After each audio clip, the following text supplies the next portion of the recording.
Let's suppose that you were able every night to dream any dream you wanted to dream.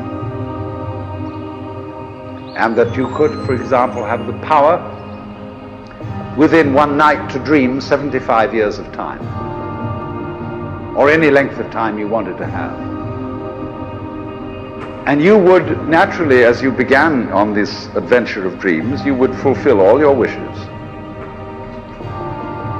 You would have every kind of pleasure you could conceive.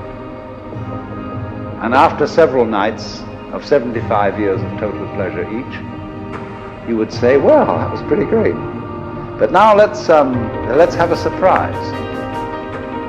Let's have a dream which isn't under control. Well, something is going to happen to me that I don't know what it's going to be. And you would dig that and come out of that and say, wow, that was a close shave, wasn't it? Then you would get more and more adventurous, and you would make further and further out gambles as to what you would dream. And finally, you would dream where you are now.